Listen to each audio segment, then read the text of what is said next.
여러분 안녕하세요. 여행복 전도사 돌청아재입니다. 오늘은 2021년 5월 27일 목요일입니다.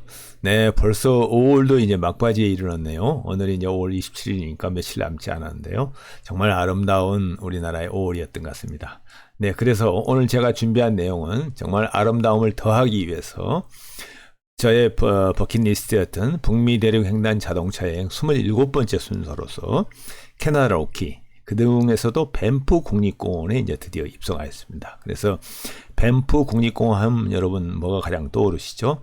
아마 아시는 분은 아시겠지만 너무 아름다운 곳 레이크 루이스에 대한 설명을 오늘 본격적으로 드릴까 합니다. 정말 저희는 이곳에 가서 깜짝 놀랐는데요. 그 아름다운 호수로 여러분을 안내하겠습니다.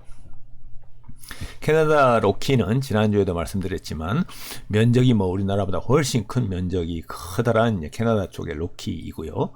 이곳에는 이제 밴프 국립공원 오늘 설명드릴 텐데요. 그다음에 지난번에 설명드렸던 지아스포 국립공원, 그리고 요호 국립공원과 쿠투니 국립공원 4개가 한 곳에 이렇게 몰려 있습니다. 아마 세계 어느 국립공원 지도를 보더라도 이렇게 어느 것 하나 빼놓을 수 없이 아름다운 국립공원 4개가 한 곳에 몰려있는 곳은 없는 걸로 제가 생각하고 있습니다. 그래서 오늘은 지난주에 이제 제스퍼 국립공원에 이어서 오늘은 정말 아름다운 밴프 국립공원으로 여러분을 모시겠습니다. 밴프 국립공원은 지도에서 보시는 것처럼 캘거리와 제스퍼 국립공원 사이에 이렇게 위치하고 있으면서 캐나다 로키에서는 가장 아름다운 국립공원이죠. 그리고 이제 최고의 명소는 레이크 루이스, 오늘 중점적으로 설명을 드릴 텐데요. 너무 아름답고 아름답습니다. 그리고 밴프 국립공원 그 아름다운 전경을 볼 수 있도록 곤돌라를 타고 올라가는 밴프 곤돌라, 그 외에도 아이스필드 파크웨이 때 설명을 드렸던 보우, 페이토 호수들, 그 다음에 이제 모레인 호수도 오늘 설명을 드릴 텐데요. 레이크 루이스에 비해서 둘째가람스러운 호수이기도 하죠. 그 다음에 밴프 온천, 존스턴 캐년, 보우밸리 파크웨이 등을 하나하나 설명해 드리겠습니다. 네, 저희는 이제 정말 그 제스퍼 국립공원 투어를 마치고 꿈에 그리던 밴프 국립공원을 향해서 출발하였습니다. 제스퍼도 너무 아름다웠지만 진짜 아름다운 캐나다 로키의 이제 본격적인 그 아름다움을 지닌 국립공원이 바로 밴프거든요. 밴프로 이제 힘차게 출발하였습니다. 이처럼 아이스필드 파크웨이뿐만 아니라 또 캐나다 횡단도로 1번 도로를 따라서 이렇게 이제 밴프로 가게 되거든요. 여전히 아름답습니다. 그래서 갈 때는 또 이렇게 또 날씨가 다행히 맑아가지고 아주 좋은 모습을 보면서 정말 기분 좋게 출발했습니다. 행진곡처럼 너무 힘이 났어요. 네, 그래서 아주 기분이 좋았고요. 여기 앞에 보이는 이 굴다리는 그 생태 그 다리입니다. 그래서 동물들이 이쪽에서 이렇게 지나갈 수 있도록 이렇게 만들어 놨고요.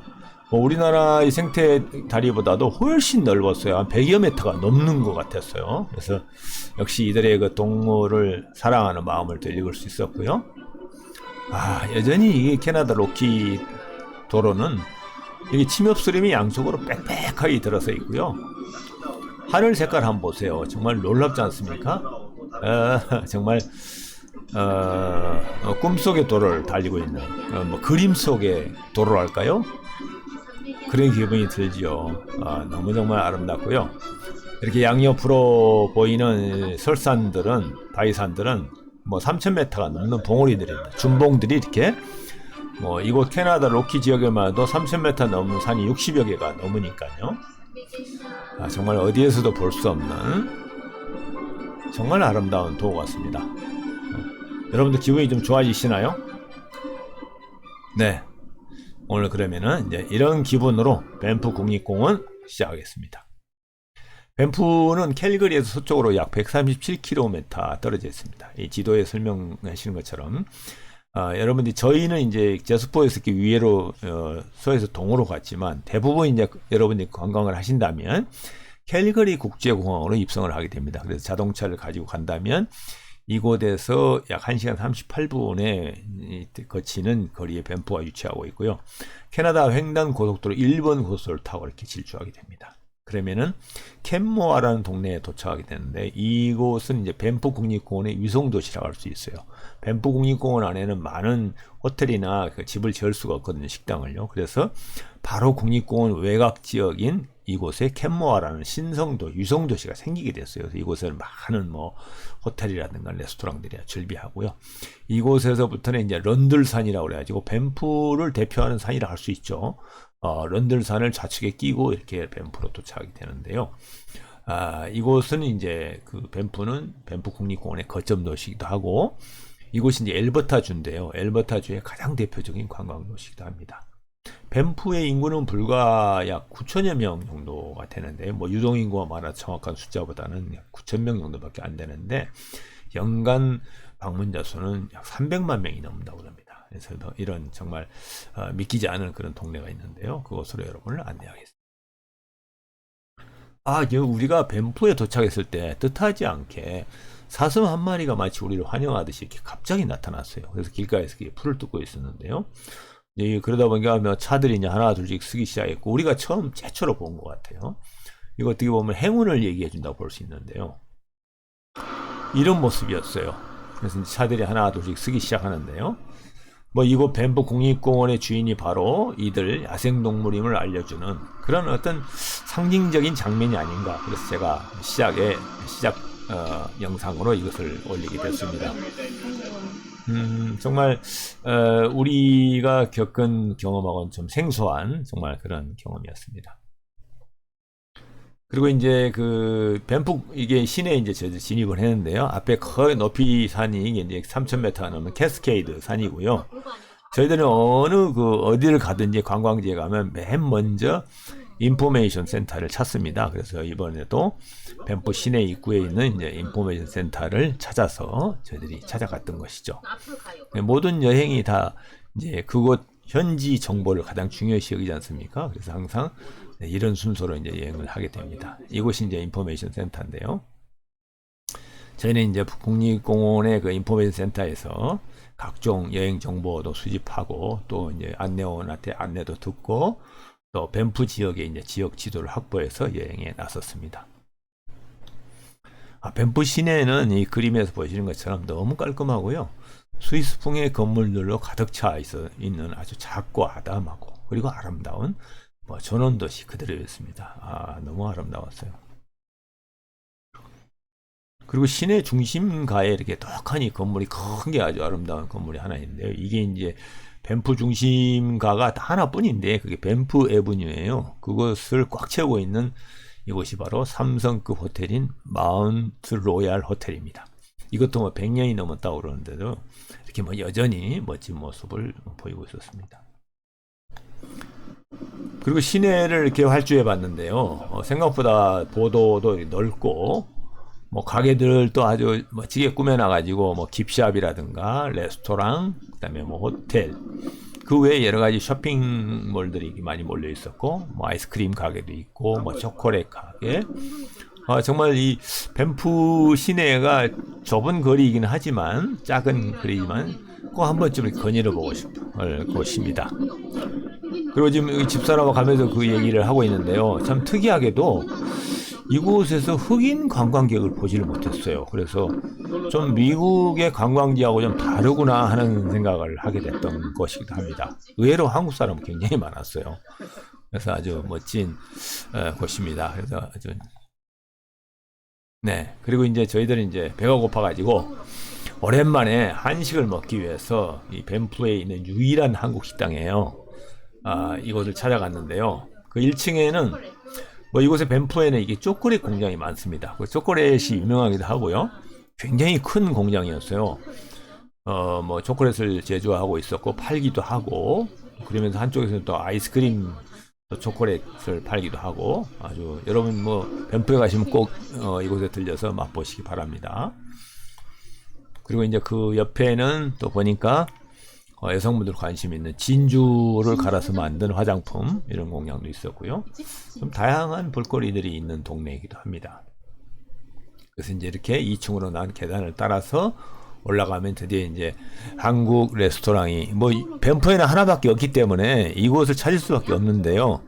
처음에 우리 찾았을 때 이제 이것을 찾았는데 이렇게 뭐 태극 마크가 있고 아주 정말 너무 반가웠습니다. 제가 뭐 이곳 서울록을 뭐 광고해주기 위해서나 그런 뭐 부탁을 받고 한 거 아니고요. 순수하게 제가 이제 사연이 있어서 지금 올리는 거거든요. 저희들이 이때 이제 들렸을 때 그 자동차 여행을 계속 하고 있는 상황이라서 식사를 하고 이렇게 맛있는 갈비를 먹고 식사를 하고는 그다음에 그 반찬을 좀 싸달라고 그랬어요. 반찬도 맛있어가지고 굉장히 깔끔하고 맛있어요. 그래서 그 주인 아주머니가 이제 거의 할머니 저희보다 연배가 많으신 분인데 너무 다정하시고 친절하세요. 그래가지고 값에 비해서 반찬을 여러 가지를 너무 많이 싸주셔가지고 캐나다 여행 중에 며칠간 그걸 먹었던 것 같아요. 그래서 이제 잊지 못해서 사실은 제가 이곳 밴프를 2번 갔었거든요.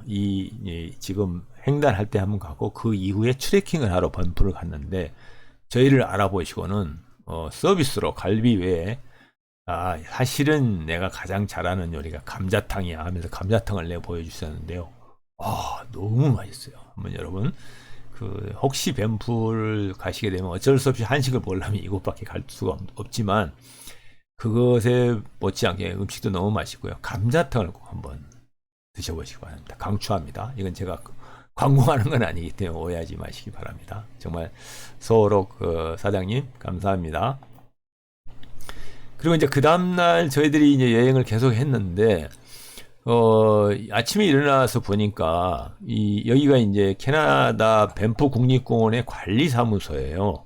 이 앞에 사람들이 이렇게 줄이 쭉 서 있는데 여기 보니까 팬케이크로 된 아침 식사를 제공한다고 써져 있어요. 여기 사람들이 뭐 어마어마하게 줄을 서 있더라고요.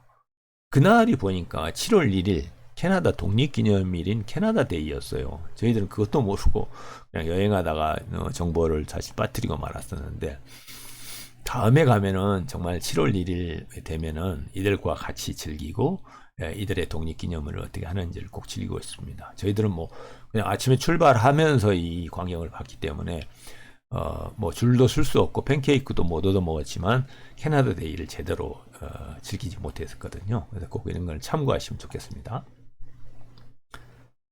네, 그리고 이제 밴프 국립공원에는 이처럼 정말 아름다운 빙하 호수들이 있습니다. 어느 것 하나 뭐 어떤 게 아름답다 하기보다는 정말 어느 것 하나 놓치기에 아까운 그런 아주 아름다운 호수들입니다. 이 아래에 있는 페이트 호수, 워터파울 호수, 보우 호수는 지난번에 아이스필드 파크웨이를 설명할 때 이미 설명을 드렸고요.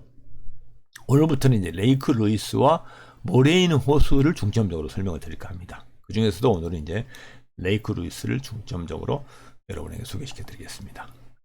자, 레이크 루이스는 이 지도에 보시는 것처럼 밴프에서 자동차로 약 44분 거리 61.3km에 떨어져 있습니다. 이 레이크 루이스는 밴프 국립공원을 대표하는 호수이기도 하고 캐나다 로키에서 가장 아름다운 호수이기도 합니다. 그래서 종종 세계 10대 절경 중에 하나로 꼽히기도 합니다. 이 레이크 루이스는 지도에서 보시는 것처럼 이 템플산이라고 밴프 국립공원에서 가장 높은 산인데요. 무려 3,544m의 산이 앞에 딱 가리고 있어서 너무 좀 아름다운 곳에 위치하고 있고요. 이 루이스라는 이름, 호수의 이름은 당시 캐나다를 지배했던 나라가 영국이잖아요. 영국의 이제 빅토리아 여왕 시대인데 이 빅토리아 여왕의 둘째 딸 이름이 바로 루이스였습니다. 그러면 왜 그 이름을 지었을까? 이때 당시 캐나다 총독이 바로 이 루이스 공주의 남편이었습니다. 그래서 남편이 캐나다 총독이 이곳에 처음 와보고는 너무 아름다워서 자기 부인의 이름을 빌려서 호수의 이름을 루이스라고 지었다고 합니다. 자, 저희는 이곳에서 너무 아름다워가지고 이렇게 인생샷을 찍었습니다. 지금도 이곳에 이렇게 서 있는 걸 생각해보면 정말 꿈만 같기도 하고요. 너무 아름다운 곳이었습니다. 여러분 꼭 그래서 이곳에 가시면은 인생샷을 찍기 바랍니다. 그리고 이제 한쪽에 호수고 한쪽 왼쪽에 보면 보트하우스가 있어요. 이곳에서 이제 카누를 빌려주거든요. 그러면 이제 카누를 타고 2인승, 3인승까지 있는데 타고 노를 저으면서 호수를 정말 즐길 수가 있습니다. 그래서 시간 되시면은 꼭 이곳에서 보트를 즐기시기 바랍니다. 상당히 그 대기 줄이 길어요. 저희가 갔을 때는 이제 사실 아침 이른 시간이어가지고 아직 오픈을 안 해서 이렇게 사진만 찍어 왔는데요. 그리고 이제 드디어 이제 레이크 루이스 주차장에 내려서 호수를 향해서 처음으로 진입할 때의 사진입니다. 아, 이 처음 딱 모퉁이를 돌아서는 순간에 나타난 이 루이스 호수의 모습은 너무 아름다웠고 너무 감동적이었습니다. 그곳에 이제 이렇게 호텔이 하나 또 다 써 있어요.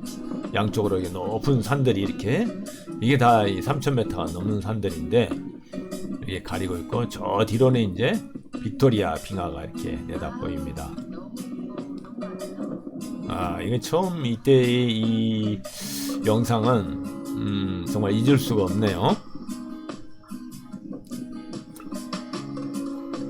좀 이른 아침이어가지고 좀 을씨년스럽기도 했고, 사람이 그렇게 많지는 않는데요. 낮에 가면 사람이 어마어마합니다. 이 에메랄드빛 호수 색깔하고 조금 아침 이제 바람이 불어서 이렇게 조금 다소 좀 물살이 생기는데요. 그렇지 않은 날 가면은 정말 잔잔한 호수가 너무 아름답습니다. 뭐 이런 얘기도 하고 저희들이 구경했는데요. 이곳을 처음 발견했던 사람은 얼마나 놀랐을까.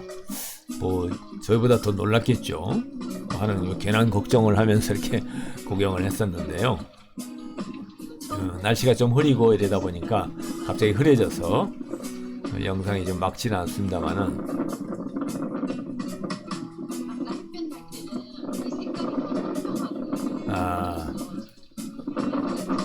정말 호수의 위치와 색깔이 너무 아름다웠어요. 그리고 이 모습은 이제 레그 루이스 호텔, 아까 뒤편에 보이는 게 그 높은 빌딩이 바로 호텔인데요. 이쪽 후문 쪽에서 호수를 향해서 정면으로 걸어가면서 찍은 풍경인데요. 또 이 모습은 또 다른 감을 안겨주는 거죠. 이렇게 이제 트레킹 하는 사람도 많았어요. 그래서 저희도 사실 한번 이곳을 이제 이것 때문에 더 찾았었거든요. 트레킹 하러. 그 얘기는 나중에 다시 말씀을 드리겠습니다. 이게 이제 그 페어먼트 샤또 레이크 루이스 호텔이라고요. 엄청나게 큰 대형 호텔이 이렇게 자리하고 있습니다. 네, 방금 말씀드린 이제 4성급 호텔인 페어먼트 샤또 레이크 루이스 호텔의 전경입니다. 이게 이쪽은 사실 뒤편이에요. 그 앞쪽에서 보면 이게 이제 호수면에서 보는 건데, 각종 캐나다 로키를 선전하는 이런 이제 광고 사진이나 이런 포스트카드에 나오는 이런 아름다운 호텔이기도 하죠. 너무 아름다워요. 이 호텔은 원래는 이제 목조 건물로 지었는데 뭐 불이 나가지고 이렇게 다시 지으면서 이렇게 현대식 건물로 지었다고 합니다. 이게 이제 그 호수 반대편에서 바라본 이 페어먼트 샤또 레이크 루이스 호텔 전경인데요. 너무 아름답지 않습니까? 정말 최고급 호텔이기도 하고요. 이 호수와 어울려서 너무 아름다운 호수인 것 같습니다. 특히 이제 이곳에 가시면 꼭 그 애프터눈 티라고 가지고요. 호텔에 이제 그 카페에서 제공하는 레스토랑 겸 운영하는 곳인데요. 이곳에 티를 마시면서 호수를 바라볼 수 있는 전경인데, 이렇게 창문, 이게 이제 호텔 카페에서 내려다본 이런 전경이 이대로 보이는 거거든요. 그래서 이걸 보면서 하는 애프터눈 티는 12시에서부터 2시 반까지 매일 이루어집니다. 그래서 그때 이제 차라든가 페스트리, 샌드위치 등 간단히 요기를 할 수 있는 것들을 팔기 때문에 이 시간에 맞춰서 가시면 꼭 한번 맛보시길 바라고요. 제가 이 영상을 만들면서 한번 찾아봤더니 지금은 코로나19로 인해서 객실 식사하는 사람이 한해서만 객실에서만 제공한다고 합니다. 그래서 좀 아쉽긴 하죠. 출입이 금지되어 있기 때문에 그걸 참고하시면 좋겠습니다. 그리고 이제 페어먼트 샤또 레이크 루이스 호텔 정문 쪽에 보면은 이 정원이 이렇게 잘 가꿔져 있어요. 정말 아름답게 꽃들과 함께 되어 있고요. 내부 실내 장식도 아주 고급스럽습니다. 내부 안에도 들어가셔도 괜찮습니다. 들어가 보시기 바랍니다. 이게 이제 내부를 찍은 사진인데요. 이렇게 뭐 갖가지 도자기라든가 옛날 물건들을 장식하는 이제 장식장이 있고요. 뭐 그림들, 책자들 있고요. 뭐 오래된 이제 100년이 넘은, 거의 이제 100년이 돼가는 호텔이다 보니까 뭐 장식이 또 고즈넉하기도 하죠. 이렇게 뭐 유리 공예품도 있고요. 그래서 이제 항상 음악 공연을 하고 있어요. 저희 갔을 때는 하프 공연을 하고 있었는데, 뭐 이런 음악 감상을 하시면서도 이렇게 둘러볼 수가 있는 그런 고급 호텔입니다. 네, 저희들은 이제 이곳에 뭐 사전에 예약을 안 해서 잘 수는 없었지만 굉장히 고가형 호텔이고요. 또 여름철 성수기 때는 뭐 최소한 6개월 전에 예약을 해야 방을 얻을 수 있다고 그래요. 그래서 많은 사람들이 또 신혼여행으로도 오기도 하죠. 저는 뭐 다음에 와서는 꼭 이걸 자야 되겠다고 약속도 하고 이제 떠나왔습니다. 네, 이렇게 해서 이제 밴프와 레이크 루이스 설명을 드렸고요. 이 모습은 사실은 저희들이 이제 두 번째 캐나다 로키 밴프를 찾았을 때 트레킹 중에 찍은 사진입니다. 이게 루이스 그 호수가 바로 이 숲속 밑에 이렇게 위치하고 있는데요. 이것은 꼭 한번 트레킹을 해보실 필요가 있습니다. 이게 이제 빅비 하이브 트레킹이라고 그러는데요. 트레킹 얘기는 이번 로키가 끝나고 나서 별도로 제가 영상을 준비하도록 하겠습니다. 네, 지금까지 이렇게 해서 이제 밴프와 레이크 루이스에 대한 설명을 마쳤고요. 다음 시간에는 캐나다 로키의 두 번째, 밴프 국립공원의 두 번째 시간, 모레인 호수에 대해서 설명을 해드리겠습니다. 이 모레인 호수는 사진에서 보시는 것처럼 정말 레이크 루이스의 버금가는 뭐 그에 못지않은 정말 아름다운 호수거든요. 여러분 다음 시간을 좀 기대해 주시기 바랍니다. 네, 지금까지 시청해주셔서 여러분 대단히 감사합니다. 네, 다시 다음 영상에서 뵐 때까지 안녕히 계시기 바랍니다. 안녕히 계세요.